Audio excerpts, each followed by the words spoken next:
Well, howdy do. I'm Tony the Beer Whisperer. Remarkably, they haven't kicked me out of Urban Chestnut yet. I'm not sure why, but I'm having their Black IPA Urban Blacktop. Yes, sir. So I'm with Nate and John Shine. Now, we talked to Nate earlier. John, what is your function with the brewery? I'm the wholesale sales manager for Urban Chestnut. Wholesale sales manager. So which one of you would want to talk about the numbers here? I can do the numbers for you. So, Urban Blacktop, it's 6% ABV beer, hits about 50 IBUs, and the hops in it are some of the typical American ones: Cascade, Chinook, Columbus, Willamette, Mount Hood. There's also a new German variety in here called Polaris. Polaris. Yes, okay. And that gives a little bit of a kind of like an ice candy, minty So even aroma at to 50 it. IBUs, that's kind of small for most black IPAs these days. Right. So why does this brewery choose not to get into a hop fight like everybody else does? You would say that, John? Sure, absolutely. I would say the beers are I all. admit that as a compliment. No, actually. and I took it as it. I'd say we both agree that the beers are all pretty much a reflection of Florian's palate and tastes, what he prefers. I think he would like a beer that features the hops rather than overpowers you. The hops. So you're looking at making a nice, balanced beer. I think you're that's not looking at overpowering somebody else's beer, which what it seems like everybody else is trying to do. Sure. Which was my point is that I get it's almost like it's just like like a dick measurement going on. It is. Who can throw the most hops into a It is a beer? dick measurement. Yeah. Who's bigger? Who's got the most? Who can buy the most fucking mosaic hops, right? Who's got the biggest? Who's? Okay. Now I've lost control. But am I wrong? No, I don't think you are. Maybe somebody would tell us. I'm crude, but I'm not wrong, damn it. I don't think so. You are not wrong. No. Yeah. So, but it's about, that's what I love about this brewery and your brewer Florian is that it's about making quality beer. It's not about measuring somebody's wanker. You're trying to make quality beer. Absolutely. You're not trying to outdo somebody else. We every time I sample at a festival, any kind of a time where people are first being introduced to beers, I often get people who come up and say, "I'm not a fan of IPAs, But I like yours." but I want them to try it." Because I'm like, you might be surprised. You might find out that this is a little more subtle, a little bit more, showcases some of the other characteristics other than just a lot of hops. So this black IPA in particular, are you getting that same response on this particular beer?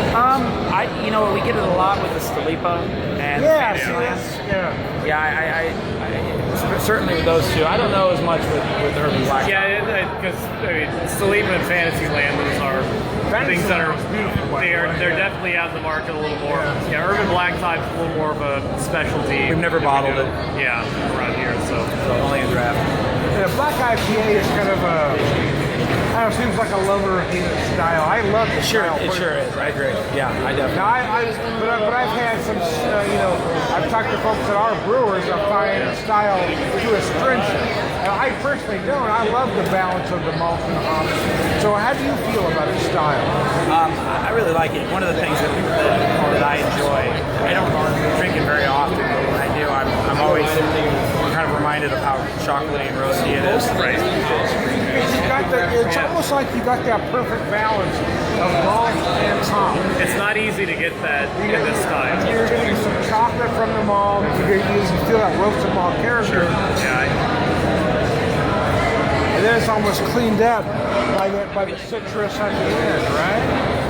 Exactly. Okay, and it finishes clean. we're not drinking anything else but this, but what other beer would you want to talk about?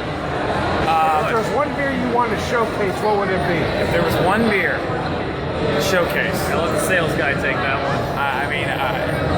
as I look up there, it's a hard thing to. It's hard. What have you got? Have you guys talked to the Why guy didn't list? you give you my name? We had that earlier. He That's tried why I it, but we haven't talked about it on the video. Yeah, I was kind of curious what. I would really, what we should do is I need to come down and we should do the Oktoberfest. Okay.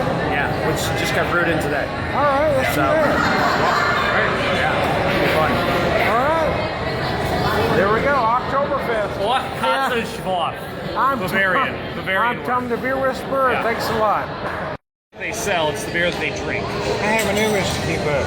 I know you do. People expect me to be drunk. No, I love it. I am Tom the Beer Whisperer. So I am still with Nate and John. And I am like beyond wasted at this point. Oh no, you're fine. I don't. You guys can attest. I'm not having a half ounce of beer. I've been drinking beer all night long. Yes, it's true. It's not an act. It's not an act. He really is this buzz. So, anyways, we were talking. We just did a video for the Black IPA, the Urban Blacktop, and they had a couple others they wanted me to try. So, tell me what this one is first. So this one is Bernard. This is you'd either call it a Grodzicki if you're Polish. If you're German, you call it Gretzer. I can't pronounce either, but Well, okay. you can pronounce Bernard, I suppose. That's That works for me. So my heritage is split between Irish and German. Okay. But I've always thought I took more after the Irish side because I've never wanted to invade Poland. But anyways, German jokes are welcome. Yeah. Well, I've offended the German owner of the joint. Sorry. I can't help it. I'm really that obnoxious. Anyway, Bernard. So yeah, it's made with oak smoked wheat malt, which is a pretty unique product to find. It's pretty much only found. Damn. Yeah. $12, right? So Yeah, you can like drink that by the truckload, can you? Yeah, you get that like soft what's the weediness. ABV, about 4.2. Three, and it's lower than that. No, it's in the threes.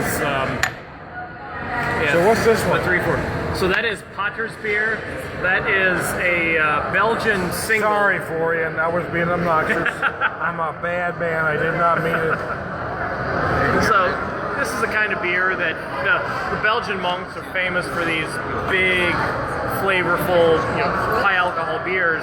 But yeah. really, when they're going about their usual business at the monastery, they're probably drinking something more like So this. am I wrong for getting fruity characteristics? Not at all. It is absolutely. There's Very absolutely a very fruity character to that. You don't typically associate fruity characteristics with German beers, though. This is And I was getting a lot of fruit going on here. Yeah, that's a little lactic. a little So bit of. what should I be getting from this? I mean, it's not too dissimilar to the Kudon that you just had, it's where you get a little bit of that. It's not sour, but it's a little tart at the end. Right, exactly. I'm getting plum-like notes. Is that wrong? No, I got plum too. Yeah. That's it's I'm there's getting really, a lot. it's just a big fruit Damn, I love when basket that of works out. flavors. Yeah, you too. Sometimes, see, I'm always just fucking spitballing. I'm spitballing, damn it. Anyway, He's not spitballing. so plum, right? There's definitely that in there. What else are you getting? What are you guys getting from this?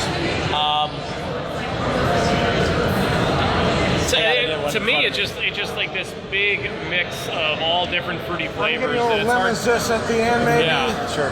Am I wrong with this? No, I'd say there's some citrus, there's stone fruits, with darker stone fruits in there, and Yeah, I'm certainly getting some peach, yeah. apricot. Yeah. Wow, it's nice.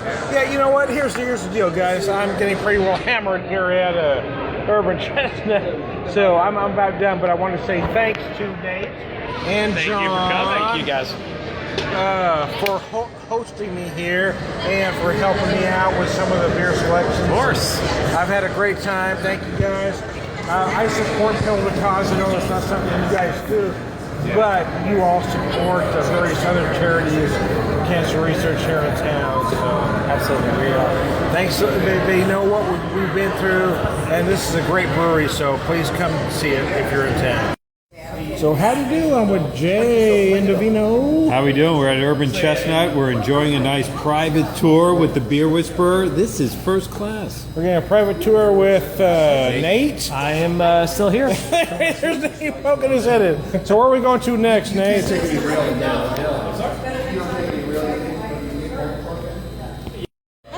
And but that also warms up the water that we run through there, so we can add that water back to the hot liquor So tank. Nate, we just passed a sign there that says no cell phone. And yet I am filming you here. Well, you Why are is this okay? far enough away from the dangers of the the mill What that we makes have me back so there. gosh darn special? Well, by golly, we could spend a whole hour talking about that. But no, that's the mill back there. There's a lot of dust that kicks up from the Gotcha, milling, okay, so we sure. want to make sure there's nothing. I'm going to photobomb you. Hey, go for it. Mike Rivard. He really does know his stuff. He could, I am. Say something important. Something important.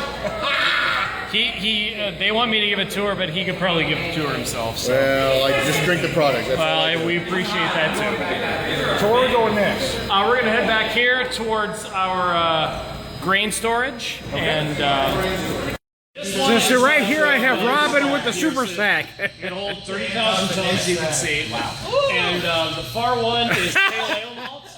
This one is American Munich Hey, malts. I've been trying to get her to do that to my sack for years. I called it a super sack and she didn't care.